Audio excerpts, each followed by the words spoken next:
Mesdames, Messieurs, bonsoir et bienvenue aux informations. Les chefs d'État membres de l'UEMOA se sont donné rendez-vous lundi à Abidjan pour un sommet extraordinaire. Cette session a notamment porté sur la nomination des nouveaux présidents de la Commission de l'Union économique et monétaire ouest-africaine. Commentaire à Amadou Diarra. La capitale ivoirienne, Abidjan, a abrité ce lundi 10 avril une session extraordinaire des pays membres de l'UEMOA qui ont en partage le franc CFA. Les 8 pays sont le Mali, la Côte d'Ivoire, le Sénégal, le Bénin, le Togo, le Niger, le Burkina Faso et la Guinée-Bissau. Tous les chefs d'État ont répondu présents à ce sommet qui revêt donc un caractère particulier. Avec une population d'environ 90 millions d'habitants, la zone UEMOA s'évertue à uniformiser sa politique globale d'échange et de développement économique et monétaire, édictée par l'ensemble des présidents des États membres de la Commission qui siègent à Ouagadougou, au Burkina Faso. Cette occasion a été une nouvelle fois saisie par les chefs d'État présents pour exprimer leurs préoccupations face à la montée du terrorisme dans la sous-région, leur espace commun. Un fléau qui ne cesse de croître malheureusement sur le terreau de la pauvreté, d'où une synergie d'action en faveur d'un développement durable et harmonieux. Écoutons à ce propos le chef de l'État ivoirien Alassane Ouattara. Notre monnaie se porte bien. La zone UEMOA a des réserves de change qui représentent plus de 5 mois d'importation. Alors que, en général, la règle retenue dans le monde entier est d'environ de 3 mois d'importation. Les ressources en devises sont importantes, les politiques macroéconomiques sont bien tenues, la croissance économique est forte, 4 fois la moyenne sur le continent africain. Je voudrais donc rassurer les uns et les autres, et notamment nos populations, que notre monnaie est saine et elle a de bonnes mains. Cette session a été surtout marquée par l'examen de la situation économique de l'Union qui se caractérise par une nette amélioration des performances des acteurs économiques. Une commission a été également mise en place, désormais dirigée par le Nigérien Abdallah Bourema qui succède au Sénégalais Hadjibou Soumaré, dont le mandat avait été prorogé de 2 ans.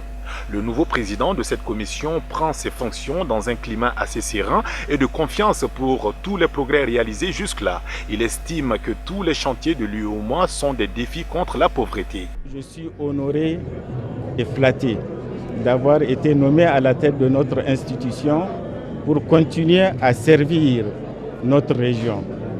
Nous allons nous revoir et nous entretenir plus longuement dans d'autres conditions pour que les décisions que les chefs d'État ont prises ce matin, nous puissions en faire le déroulé et vous dire comment est-ce que nous comptons honorer cette nouvelle feuille de route dessinée par les chefs d'État. Rappelons que le chef de l'État malien, Ibrahim Boubacar Keïta, à la tête d'une forte délégation, a fait le déplacement pour ce rendez-vous d'Abidjan en même temps que ses homologues Faure Gnassingbé, Macky Sall, Patrice Talon, Roch Marc Christian Kaboré, Mamadou Issoufou, José Mario Vaz ainsi que le président du pays hôte Alassane Ouattara.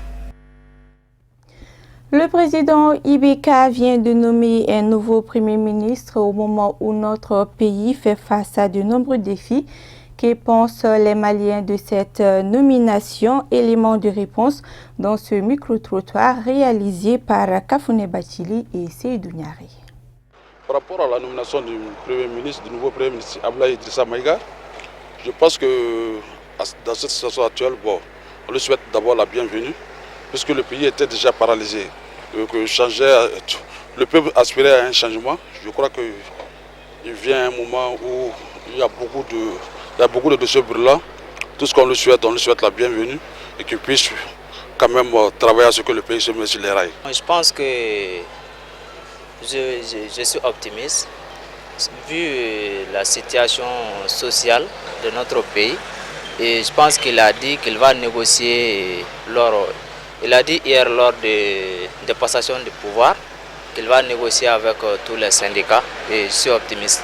C'est la décision du président et je pense que la bienvenue a été déjà faite par l'ancien Premier ministre et on lui souhaite la bienvenue. Surtout qu'il prend à corps le problème du Mali. Bon, sa nomination, vraiment, c'est le président de la République qui l'a nommé. C'est qu'il a confiance en lui et il pense qu'il peut combler les attentes des Maliens. Quand même, il arrive à un moment où les défis sont vraiment nombreux. Il fait face à beaucoup de défis. Bon, il est conscient des attentes des Maliens. Donc j'espère qu'il pourra chercher des solutions à ces problèmes-là. Sinon vraiment le Premier ministre sortant a aussi travaillé, il faut le dire. Bon, ce n'est pas par manque de résultats qu'on lui a remplacé, mais il le faut. C'est par rapport aux suites logiques des événements. Bon, je pense quand même que Abdoulaye Idrissa Maïga est fort conscient des attentes des Maliens et il en trouvera des solutions, je l'espère. Moi, je pense que c'est une nomination naturelle dans la mesure où le Premier ministre est attendu depuis un certain nombre d'années, depuis l'élection d'Ibeka, parce qu'il était son directeur de cabinet. De deux, il est de son parti, il est le vice-président du RPM. 3, il est son proche collaborateur dans la mesure où pendant tout le parcours politique d'Ibeka, Abdoulaye Idrissa Maïga était à ses côtés.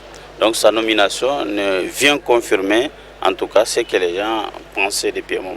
Sa nomination est une bonne chose pour notre pays, vu que c'est un bon travailleur, il travaille bien.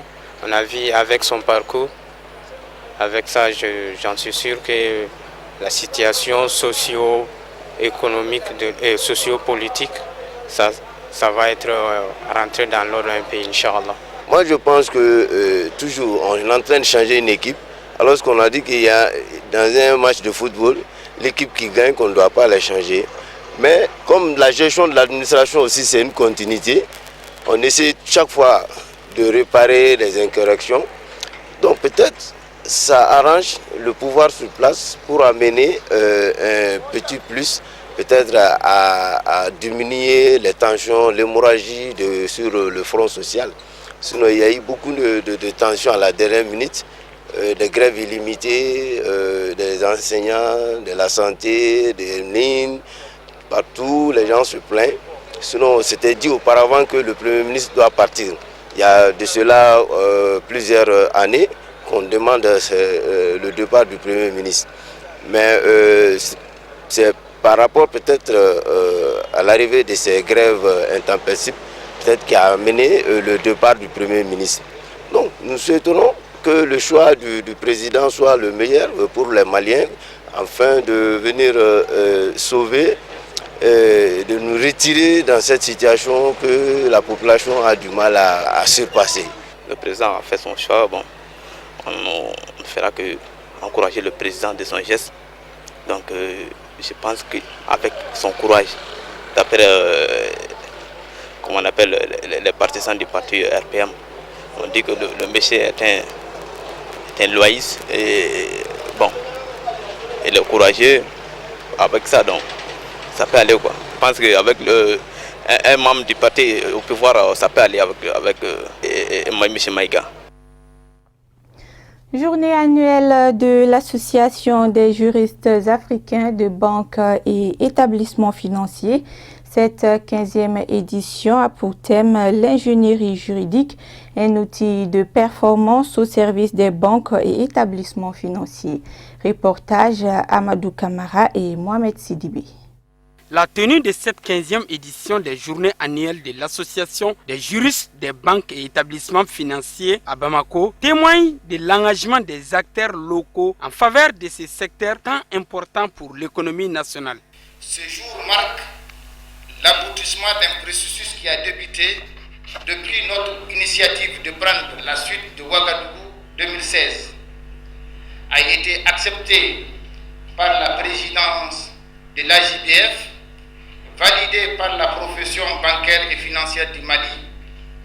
Et c'est le lieu ici de manifester notre gratitude au président de l'AJBF et au président de l'APB. Après Abidjan en 2013, Ouagadougou en 2016, pour ne citer que cela, Bamako prend le relais pour abriter les 15e journées des juristes sous le thème « L'ingénierie juridique, un outil de performance au service des banques et établissements financiers », thème qui s'inscrit en droite ligne des préoccupations des performances des banques africaines. En rappel, Le club des dirigeants de banques et établissements de crédit d'Afrique soutient particulièrement l'ingénierie juridique à travers toutes les activités que vous menez. L'AJBF est une association qui accueille en son sein tous les juristes ayant un intérêt pour la profession bancaire en général et pour le droit bancaire en particulier. L'organisation de ces journées est le début d'une nouvelle ère dans notre pays, celle de la prise en charge par notre système judiciaire des préoccupations spécifiques à un secteur, et cela pour plus d'efficacité et de visibilité dans les décisions de justice. La nouvelle carte judiciaire qui prévoit la création de nouveaux tribunaux de commerce et de nouvelles cours d'appel à Ségou, Sikasso et Gao, entre autres innovations, en est une illustration éloquente. C'est là un progrès remarquable dans notre mission de service public, un pas décisif dans le vaste mouvement entrepris depuis des années pour rapprocher la justice des justiciables. Notons que l'association des juristes des banques et établissements financiers a été créée en novembre 2000. Elle vise à rendre plus professionnels les juristes de banque afin de répondre au mieux aux attentes de leurs employeurs, à faciliter le contact entre les membres et à faire connaître l'importance de la dimension juridique dans les activités bancaires. À présent, l'actualité hors de nos frontières, une compilation signée Ousmane Sogoré.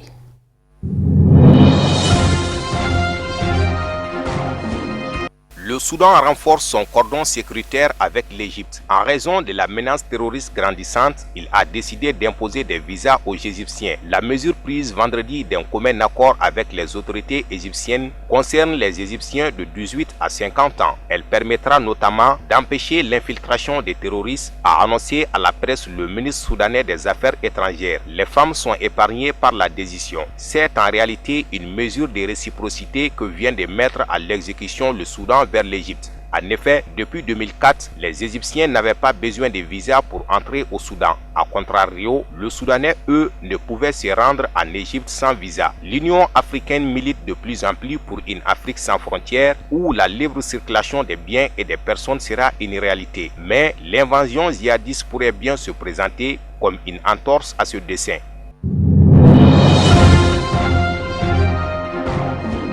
Ce devait être une marche de protestation contre le président Joseph Kabila qui devait se terminer en face du palais de la nation. Mais la grande mobilisation populaire tant espérée par l'opposition n'a pas eu lieu. La bouillonnante capitale congolaise s'est tout de même transformée en ville morte ce lundi. Rues désertes, magasins fermés, transports au ralenti. Les Kinois sont massivement restés à la maison. Et pour cause, les autorités congolaises avaient interdit la manifestation et le dispositif policier installé aux quatre coins de la capitale a été dissuasif. Le rassemblement de l'opposition a dénoncé pourtant plusieurs centaines d'interpellations dans la capitale congolaise, tout comme en province. Dans les revendications des opposants au président congolais, il y a d'abord la non-application de l'accord politique du 31 décembre, toujours au point mort 3 mois après sa signature. Mais surtout, il y a la récente nomination du Premier ministre Bruno Tsibala.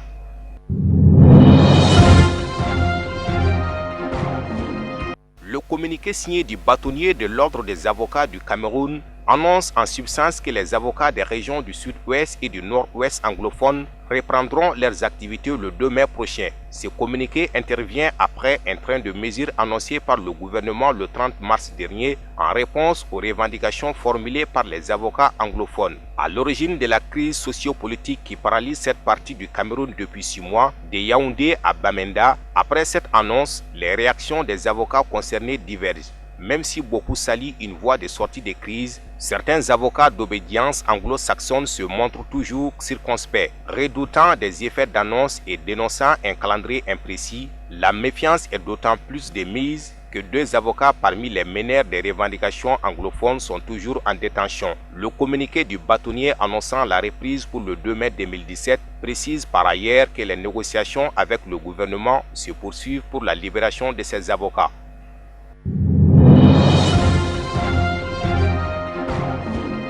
En Afrique du Sud, l'opposition continue de se mobiliser pour demander le départ du président Jacob Zuma.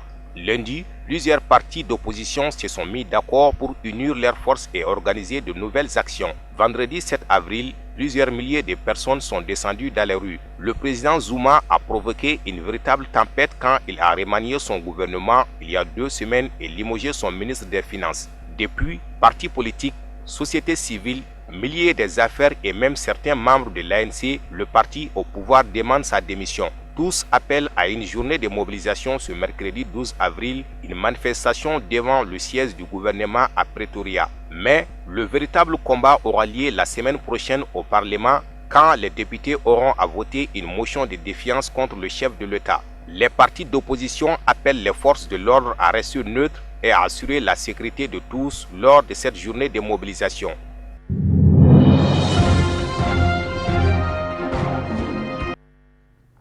Voilà, fin de cette édition. Merci de l'avoir suivi.